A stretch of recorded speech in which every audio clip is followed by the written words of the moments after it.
Hello guys, welcome back to my channel. आज मैं आपको बहुत ज़्यादा इंटरेस्टिंग और बहुत ही ज़्यादा इन्फॉर्मेटिव टॉपिक समझाऊंगी। आज मैं आपको समझाऊंगी कि क्या जो पुरुष नसबंदी करा लेते हैं अपनी, क्या वो वाकई में ब्रह्मचारी बन जाते हैं, यानी वो क्या ब्रह्मचर्य धारण कर लेते हैं। तो इस बात में कितनी सच्चाई है, आज की वीडियो में मैं आपको एक एक चीज़ बहुत ही डिटेल में समझाऊंगी। और अगर आपको ये समझना है कि जो पुरुष अपनी नसबंदी कराते हैं क्या वो वाकई में ब्रह्मचारी बनते हैं या नहीं, तो उसके लिए सबसे पहले आपको समझना पड़ेगा कि नसबंदी क्या होती है। तो देखो, नसबंदी का सीधा सिंपल मतलब है अपनी नस को बंद करा लेना। कौन सी नस को? अब देखो, पुरुष होते हैं, पुरुष के पास क्या होता है? टेस्टिकल्स, उनका वृषण होता है जो कि उनके शरीर से बाहर होता है। उस टेस्टिकल्स के अंदर शुक्राणु बनते हैं, यानी कि शुक्राणु को इंग्लिश में हम स्पर्म कहते हैं। तो उस टेस्टिकल्स में क्या बनता है?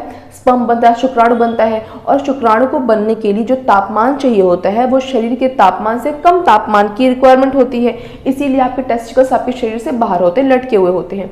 तो उसके अंदर क्या बनता है? शुक्राणु बनता है। शुक्राणु चाहिए आपको, क्यों चाहिए? क्योंकि आपको पिता बनना है। पिता बनने के लिए शुक्राणु का होना बहुत ही ज़्यादा आवश्यक है। आप बिना शुक्राणु के पिता नहीं बन सकते। अब मैं आपको एक बात और बताती हूँ, जिन लोगों को शुक्राणु और वीर में कन्फ्यूज़न होती है तो मैं आपको बताना चाहती हूँ, वीर और शुक्राणु दो अलग अलग चीज़ें होते हैं। वीर को शुक्राणु और शुक्राणु को वीर आप नहीं कह सकती हो। अब देखो, शुक्राणु क्या होता है? टेस्टिकल्स के अंदर क्या बनता है? शुक्राणु, जो कि पिता बनने के लिए आवश्यक है, ठीक है। और जो आपका वीर होता है, यानी कि जो हम सीमेन कहते हैं, जो सीमेन होता है वो टेस्टिकल्स में नहीं बनता है। जब आपका शुक्राणु वास डिफरेंस, एक नली होती, उस नली से होते हुए जब आपकी यूरेथ्रा, मूत्र मार्ग से वो बाहर आता है तो रास्ते में कुछ ग्लैंड होते हैं जो कि अपना अपना फ्लूइड उस शुक्राणु को देते हैं, जिससे कि शुक्राणु को न्यूट्रिएंट्स मिलता है, पोषक तत्व मिलता है, जिससे कि शुक्राणु जिंदा रह सके, जिससे कि शुक्राणु की जो कंसिस्टेंसी है वो थोड़ी सी फ्लूइड लिक्विड टाइप की हो सके।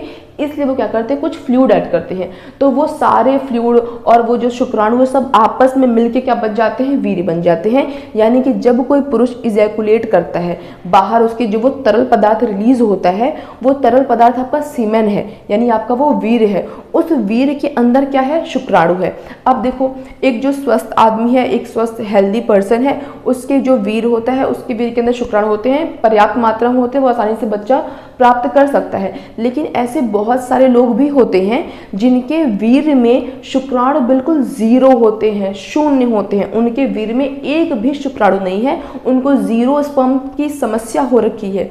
तो देखो, एक बात तो ये हो गई कि आपके सीमेन के अंदर क्या होता है? शुक्राणु होता है, तो जो कि बाहर निकल रहा है।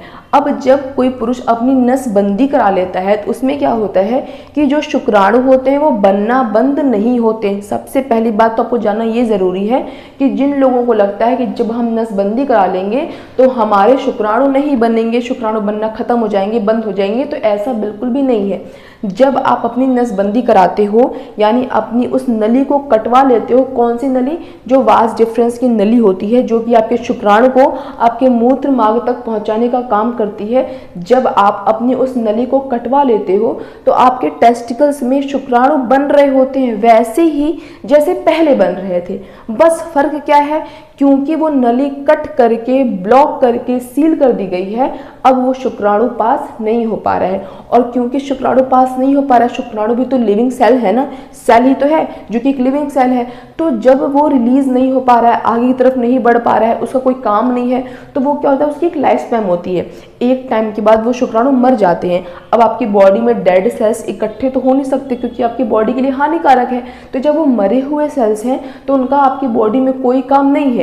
इसलिए काम नहीं है क्योंकि नली कटी हुई है, बंद है, अब शुक्राणु बाहर जा नहीं सकते। तो जब बाहर नहीं जा सकते तो वो अंदर मर जाते हैं। अब जब मर जाते हैं तो आपकी बॉडी उसे वापस क्या कर लेती है? रीएब्जॉर्ब कर लेती है। अगर आपको ये जानना है कि आपकी बॉडी मरे हुए स्पर्म को रीएब्जॉर्ब कैसे करती है तो उसके लिए मैंने एक सेपरेट वीडियो बनाई है, आप वहाँ पर जाकर देख सकते हो। फिलहाल हमारा ये मुद्दा नहीं है, अगर बताऊंगी तो बहुत बड़ी वीडियो हो जाएगी। तो देखा आपने कि नसबंदी कराई तो शुक्राणु बनना बंद नहीं हुआ, शुक्राणु बनता रहा, लेकिन क्योंकि नली कटी हुई है तो वो आगे नहीं निकल पा रहा है, वो वहीं पर रीएब्जॉर्ब हो जा रहा है। तो अब आपके मन में समस्या आएगी, एक सवाल आएगा, सवाल ये आएगा, तो क्या अब बाहर हम कुछ इजैकुलेट कर पाएंगे? तो बिल्कुल इजैकुलेट कर पाओगे, जैसा पहले करते थे वैसा अभी भी कर पाओगे। बस फर्क क्या होगा कि उस फ्लूइड में अब शुक्राणु नहीं होंगे, वो बाकी के फ्लूइड होंगे जो कि आपके मूत्र भाग, आपकी यूरेथ्रा से होते हुए आपने उसको बाहर इजैकुलेट करा है। तो उस कंडीशन में आपके उस फ्लूइड के अंदर शुक्राणु नहीं है। अब आप पिता नहीं बन सकते हो, लेकिन आप बिल्कुल उसी तरीके सेक्सुअल एक्टिविटी में पार्टिसिपेट कर सकते हो जैसे कि पहले करते थे। आपको इरेक्टाइल डिसफंक्शन की प्रॉब्लम है, फिर किसी भी तरह की कोई प्रॉब्लम फील नहीं होगी, आपको कुछ फील भी नहीं होगा कि मेरे अंदर कुछ प्रॉब्लम हो गई है या फिर मैं जो इजैकुलेट कर रहा हूँ उसके अंदर शुक्राणु नहीं है, आपको कुछ पता नहीं चलेगा। बस क्या होगा कि अगर आप अपने फ्लूइड को लेके गए डॉक्टर के पास, डॉक्टर बोलेगा इसके अंदर शुक्राणु नहीं है। अगर आप चाहते हो कि आप बेबी प्लान करो तो पॉसिबल नहीं है क्योंकि उसके अंदर शुक्राणु नहीं है। तो ये नसबंदी हो गई। अब ब्रह्मचर्य में क्या होता है? ब्रह्मचर्य एक सोच होती है। वो सोच ये होती है जो कि पुराने टाइम पे हमारे साधु सन्यासी लोग अपनाते थे, क्योंकि उनका मकसद फैमिली, बेबी, ये सब प्लान करना नहीं होता था। उनका एक सेपरेट गोल होता था, एक अलग उनका मकसद होता था, जिनका मकसद किसी को कोई उपदेश देना है, अच्छी बातें, ज्ञान की बातें, शिक्षा वाली चीज़ें वो लोग क्या करते थे, घूम घूम कर फैलाया करते थे, भगवान को याद करते थे। अपने अपने भगवान किसी भी धर्म जाति के हो सकते हैं, तो वो लोग क्या करते थे, अपने आप को थोड़ा सा साधना में, मेडिटेशन में, इनमें अपने आप को ज़्यादा टाइम देते थे। तो वो इन सब चीज़ों के बारे में, सेक्शुअल फैंटेसी, सेक्शुअल ड्रीम, कोई बुक, कोई सॉन्ग, इन सब चीज़ों, मूवी वगैरह, ये सब वो चीज़ें नहीं देखा करते थे। उन्होंने अपने आप को बिल्कुल भी इन सब चीज़ों से बिल्कुल अपने आप को कट कर लिया था कि मुझे इन सब चीज़ों के बारे में नहीं सोचना, मेरा एक सेपरेट गोल है, मैं अपने भगवान को याद करता हूँ, अपने गॉड को याद करता हूँ, मेरा जो गोल है वो बिल्कुल अलग है। तो इसलिए उन्होंने क्या धारण किया होता था? ब्रह्मचर्य धारण किया होता था। तो वो कुछ नहीं सोच, उन्होंने अपनी नसबंदी नहीं कराई होती थी। उनके शरीर में शुक्राणु बनता था और वीर्य भी बनता था, सब कुछ बनता था, लेकिन क्योंकि उनकी वो सोच नहीं है, वो कल्पना नहीं कर रहे किसी भी चीज़ के बारे में, किसी लड़की के बारे में, किसी भी अपनी बीवी उनकी होती नहीं थी, बट किसी की मुझे फैमिली करनी है, बेबी का प्लान करना है, इन सब चीज़ों के बारे में वो सोचते नहीं थे। और इतना अच्छा कंट्रोल था, कैसे कंट्रोल था? मेडिटेशन से। मेडिटेशन से इतना अच्छा कंट्रोल था कि जब वो इन सब चीज़ों के बारे में सोचते नहीं थे तो उनका शुक्राणु बाहर निकलता नहीं था। जाहिर सी बात है, जब आप में कोई फीलिंग आएगी, कुछ आप में हार्मोनल डिसबैलेंस होगा, कुछ मतलब कुछ आपको अलग सा फील होगा, तभी तो ये आप एक्साइटेड होगे और ये बाहर इजैकुलेट होगा। जब कुछ सोचोगे ही नहीं तो शुक्राणु बाहर नहीं निकलेगा। तो उनका इतना अच्छा कंट्रोल होता था कि उनका शुक्राणु बाहर नहीं निकलता था और वापस शरीर में बनता था। उसकी लाइफ स्पैन पूरी हो गई, अपनी ज़िंदगी उसने जी ली, वो मर गया और वही बॉडी में उनके क्या हो जाता था? रीएब्जॉर्ब। क्योंकि वो सोच नहीं रहे हैं तो ना उनका शुक्राणु निकलता था, ना सीमेन निकलता था, ना फ्लूइड निकलता था, कुछ भी नहीं निकलता था, क्योंकि उन्होंने अपने मन में इतनी अच्छी सोच बना रखी है। अच्छी का इन द सेंस मतलब कि उन्होंने मेडिटेशन कर रखा है, उनका एक गोल अलग है, तो उन्होंने अपने आप को इन सब चीज़ों से हटा रखा है। तो उनका शुक्राणु ना बाहर निकल रहा है, ना सीमेन निकल रहा है, ना वीर्य निकल रहा है, ना फ्लूइड निकल रहा है, उनका बाहर कुछ नहीं निकल रहा, क्योंकि वो अपने मन में ऐसी कोई कल्पना नहीं करते हैं। लेकिन जब आप नसबंदी करा लेते हो तो आप सब कुछ कल्पना कर सकते हो, आपकी कल्पना में किसी भी तरीके की कोई रोक नहीं होती है। तो आप सब कुछ कल्पना कर रहे हो, आप ये दिन रात कल्पना कर रहे हो, फिर भी कह रहे हो कि नहीं, क्योंकि शुक्राणु नहीं निकल रहा है तो अब मैं क्या हूँ? ब्रह्मचारी हूँ। और ऐसा बिल्कुल भी पॉसिबल नहीं है। सोच होती है ब्रह्मचारी वाली। आप शरीर से ब्रह्मचारी नहीं बन जाओगे कि मैंने शुक्राणु को तो रोक लिया, एक दरवाजा बंद कर लिया है, अब कितना भी वीर्य निकालते रहूं, कितना भी फ्लूइड निकालते रहूं, लेकिन अब तो मैं क्या हूं? ब्रह्मचारी हूं।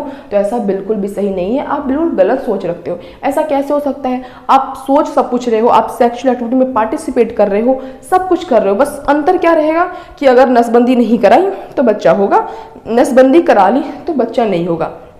बाकी आपके रिलेशनशिप बिल्कुल वैसे ही रहेंगे जैसे कि पहले रहते थे। तो जब आपके पहले जैसे रिलेशन है, आपकी कल्पना पहले जैसी है, आपकी सोच पहले जैसी है, तो आप ब्रह्मचारी कैसे हो सकते हो? और एक बात और जो कि मैं आपको बताना चाहती हूँ कि जिन लोगों को लगता है कि ब्रह्मचारी बन जाएंगे तो बहुत ताकतवर पहलवान बन जाएंगे, तो मैं आपको बताना चाहती हूँ कि जो लोग ब्रह्मचारी होते भी हैं वो अपने स्पर्म को इकट्ठा नहीं करते कि शुक्राणु को इकट्ठा करूँगा, इकट्ठा करते करते बिल्कुल पहलवान, ताकतवर, बुद्धिमान हो जाऊँगा, वो इकट्ठा नहीं करें। उनका भी शुक्राणु एक लास्ट में मर ही जा रहा है ना। अब वो मर गया, मरे हुए शुक्राणु से कोई पहलवान हो जाएगा? बिल्कुल नहीं हो सकता। तो उनका शुक्राणु भी क्या हो जा रहा है? मर जा रहा है। आपका शुक्राणु भी मर जा रहा है। तो बिल्कुल आप दोनों सेम सेम हो गए ना। बस अंतर क्या है कि उनकी एक अलग दिशा है, वो अपनी एक अलग दिशा में चलते हैं, और आपकी दिशा क्या है? आपकी फैमिली, बेबी, जो भी आपकी दिशा है वो आपकी दिशा है। तो तो अगर जिन लोगों को लगता है कि अगर मुझे ब्रह्मचारी बनना है तो नसबंदी करा के मैं ब्रह्मचारी बन सकता हूँ, तो ऐसा बिल्कुल पॉसिबल नहीं है, आप बिल्कुल गलत सोच रहे हो। तो आज की इस वीडियो के लिए बस इतना ही, मिलेंगे नेक्स्ट वीडियो में किसी बहुत इंटरेस्टिंग और इन्फॉर्मेटिव टॉपिक के साथ। तब तक अगर आपको मेरी आज की वीडियो अच्छी लगी हो, इंटरेस्टिंग लगी हो, इन्फॉर्मेटिव लगी हो, तो मेरे वीडियो को लाइक कर देना और ऐसे और इंटरेस्टिंग और इन्फॉर्मेटिव टॉपिक्स के लिए मेरे चैनल को सब्सक्राइब कर देना और बेल आइकन को प्रेस कर देना। तो आज की इस वीडियो के लिए बस इतना ही, मिलेंगे नेक्स्ट वीडियो में, तब तक बाय बाय गाइस।